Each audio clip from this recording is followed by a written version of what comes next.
त्याचप्रमाणे ज्याला स्पर्श करेल त्याचं सोनं होतं असं असणारं सोन्यासारखं व्यक्तिमत्व आदरणीय बच्चूभाऊ कडू सर.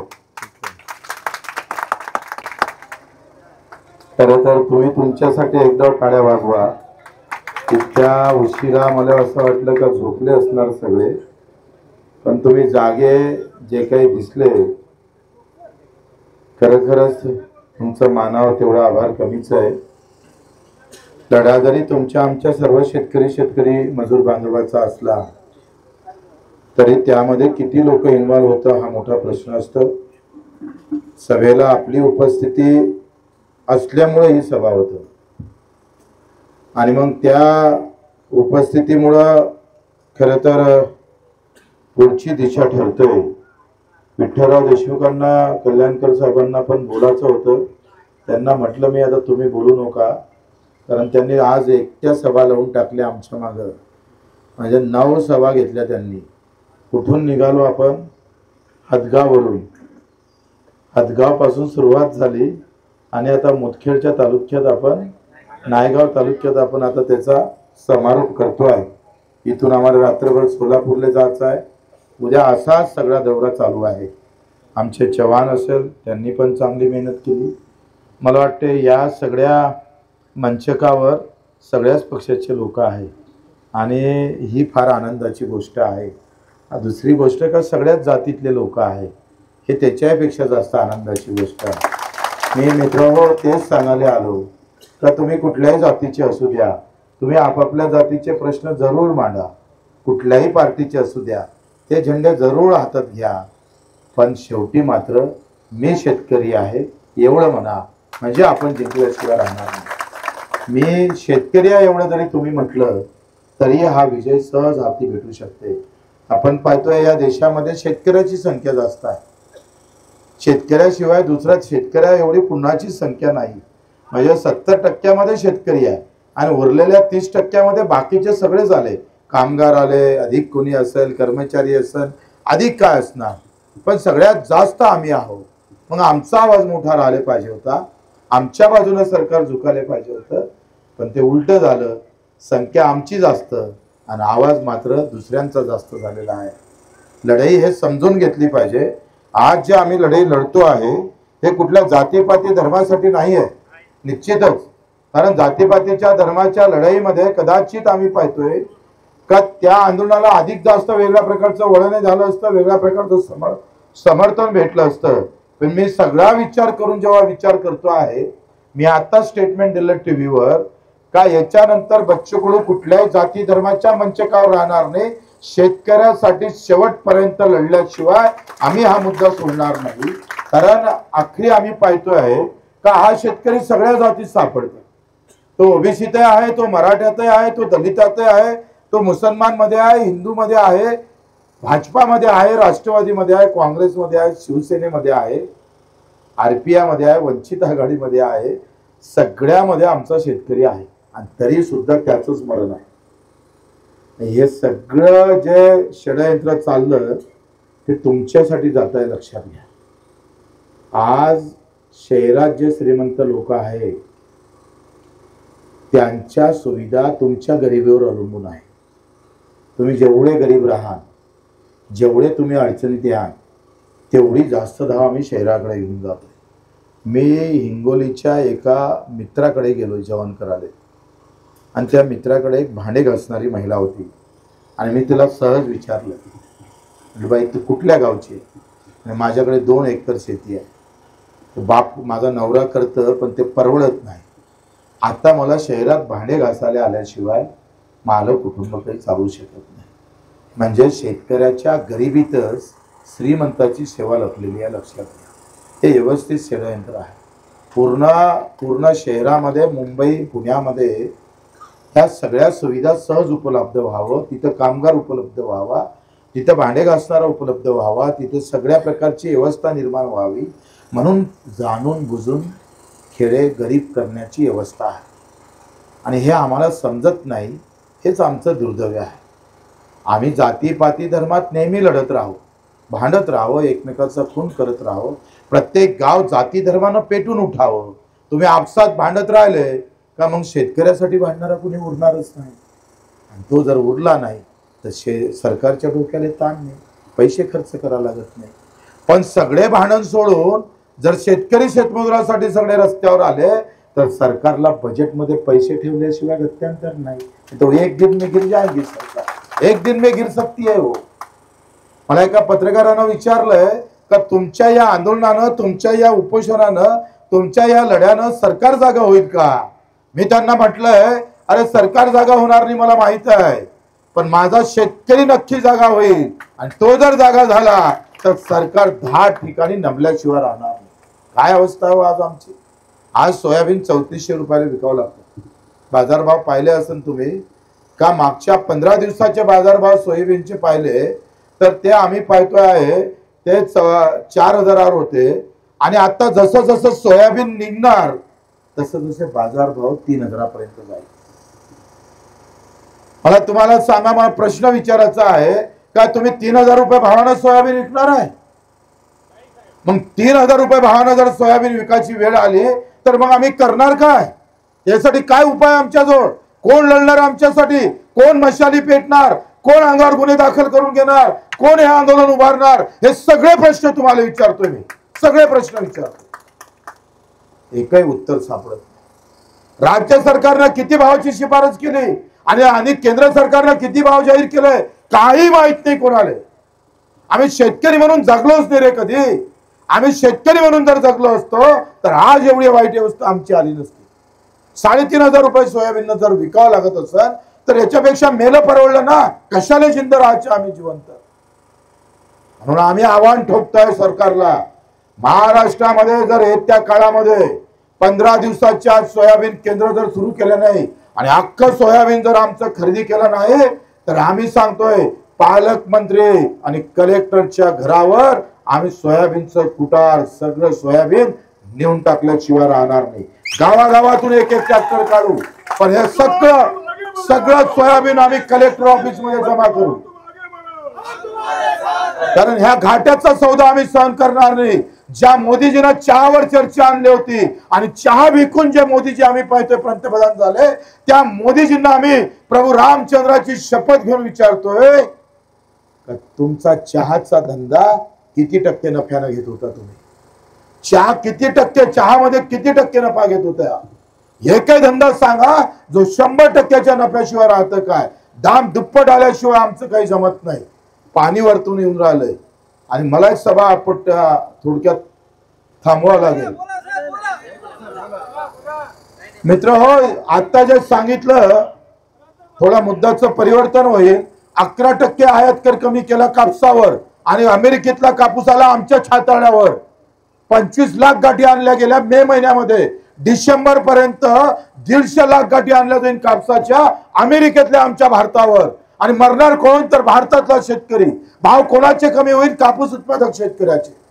ना खासदार बोलत ना आमदार बोलत. टीव्हीवर चर्चा पाहिली तर सकाळी ओबीसी वाले बोलते, दुपारी मराठवाला बोलते, संध्याकाळी दलित बोलतं, तिसऱ्या अधिक कोणी दुसरा बोलतोय. आमचं कोणी दाखवतच नाही. 3.5 लाख शेतकऱ्यांना, 6.5 लाख शेतकऱ्यांना आत्महत्या केली. कधी त्याचं स्मरण सरकारनं केलं का? आमचं मरणं, आमचं जगणं म्हणजे मांजरा कुत्र्याचं झालं का? तो सगळ्यात जातीत आहे, सगळ्याच संख्येनं जास्त आहे, तो असा तडफडून मरतं का? अमेरिकेतला कापूस 17,000 रुपये क्विंटलनं खरेदी केला सरकारनं. मग अमेरिकेतल्या कापूस उत्पादकाला 17,000 रुपये दिल्या जातं आणि माझ्या भारतातल्या शेतकऱ्याला 6,000 रुपयानं विकावं लागतं. तरी तुम्ही तपत नाही, चीड येत नाही, राग येत नाही, संताप येत नाही, तुम्ही गरम होत नाही, तुम्ही ना कुणाला शिव्या देत नाही. मला तर तुमची कमाल वाटते. कधी कधी तुमची भीती वाटतं का याच्यामुळं आपण तर बैकुंनी जा. एवढ्या थंड्या रक्ताचे प्राणी मी कुठं आयुष्यात पाहिले नाही.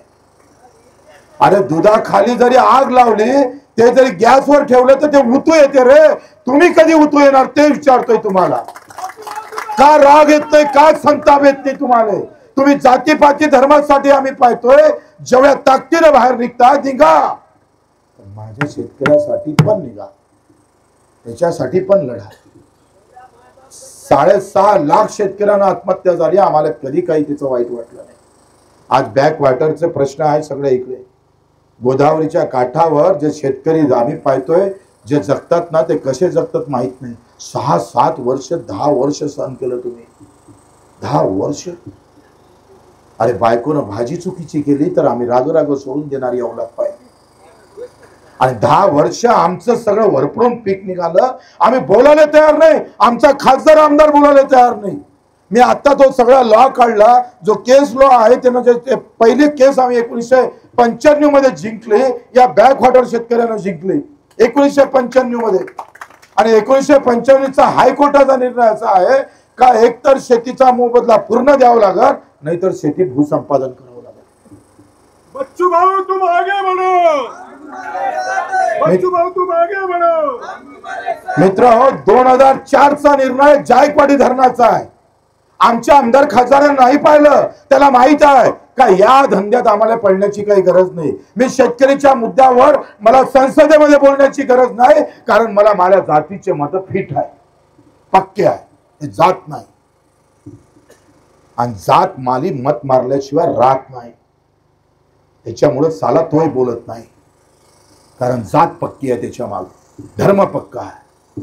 कभी मुस्लिम खतरे में आता है कभी हिंदू खतरे में आता है. काय का खतरे में आ रहा है? क्या गलत हो रहा है हिंदू के साथ और मुसलमानों के साथ? खतरे में तो हम है. ना बियाना सही तरीके से मिलता है ना खत सही तरीके से मिलता है. ऊपर से बारिश है तो भी मरता और फिर फसल आई तो भी मरता है. खतरे में तो किसान है. काय हिंदू और मुस्लिम खतरे में है? चूत्या बनवल्या जातो तुम्हाला आम्हाला. धर्माच्या नावानं पेटवल्या जातं तुम्हाला आम्हाला. झेंडे दाखवल्या जातं कधी निळा कधी भगवा कधी हिरवा कधी पिवळा. पण हे त्यांना माहित नाही का ह्या झेंड्याचा कापड आहे ना ते माझ्या बापानं माझ्या कापूस उत्पादक शेतकऱ्यानं पिकवला आहे. झेंडा जरी तुमच्या वेगळ्या रंगाचा असेल तो पिकवणारा मला बाप शेतकरी आहे. आज जायकवाडी धरणाचा निर्णय झाला 2004 मध्ये. बॅकवॉटर शेतकरी जे पाण्यात गेले त्यांना पूर्ण जमीन खरेदी करायला लागली सरकारने. हायकोर्टाचा निर्णय 2007चा उजनी धरणाचा निर्णय. का सांगितलं नाही इथल्या आमदार खासदारांना? का अभ्यास केला नाही त्याच्यावर? त्याला माहित आहे का यांचं काही नाही केलं तर या झेंड्यावर मत मारणारी औलाद आहे. फक्त झेंडा पाहिजे तुम्हाला. तुम्ही स्वतःसाठी जगलेच नाही रे कधी. नेत्यासाठी जगले तुम्ही. ते म्हणतं ना बाप मेला तरी 72 पण नेता महत्वाचा जिवंत राहायला पाहिजे. हे औलाद गावागावात तयार झाले. हे सगळे गुलाम तयार झाले. पाहून पाहून मिळणार काय तर जिल्हा परिषदची तिकीट नाहीतर पंचायत समितीची तिकीट. याच्याशिवाय दुसरं काय भेटतं रे तुम्हाला? नाहीतर लग्नात आमदार आलं झालं का खुश आम्हाला. ते लग्नात आमदार आला पाहिजे त्याच्यासाठी 2 घंटे लग्न वेळानं लावतोय. जो आम्हाला रोज लुटत आमच्यासाठी तोंड उघडत नाही त्याची वाट पाहतोय आम्ही. ही नालायकी आमची. एका कापसावर 11,000 रुपये क्विंटलच्या शिफारस केली राज्य सरकारनं केंद्राने आणि केंद्रानं भाव जाहीर केले 8,000 रुपये क्विंटल. 3,000चा घाटा आमचा आला. 15% 11,000 भेटले पाहिजे. आम्ही 8,000 जाहीर केला म्हणजे घाट्यात कापूस विकावं लागतं घाट्यात सोयाबीन विकावं लागतं. समजणार कोण हिशोब? किती दिवस ही सगळी लाचारी स्वीकारायची? किती दिवस आमचे लचके तोडणार आहे सरकार? सांगून सांगून आम्ही आमचं रक्त आटून जाते पण तुमच्या डोक्यात येत नाही याचंच वाईट वाटते सर. उलट आम्हालाच प्रश्न विचारणार का याच्या अगोदर मेला होता काय? बच्चू कडू याच्या अगोदरही मेला नव्हता आणि समोरही मरणार नाही. जगंतर शेतकऱ्यासाठी आणि मरणतरी शेतकऱ्यासाठी. राज्यमंत्री असताना इथून पंजाबच्या शेतकऱ्याला पाठिंबा द्यायला गेले. राजीनामा देऊन गेले. 1200 किलोमीटर मोटरसायकलने गेला बच्चू कडू. 350 गुन्हे दाखल आहे बच्चू कडूवर. त्यातले 4 ते 5 गुन्ह्यावर 3 ते 4 वर्षाची सजा आहे आमच्यावर.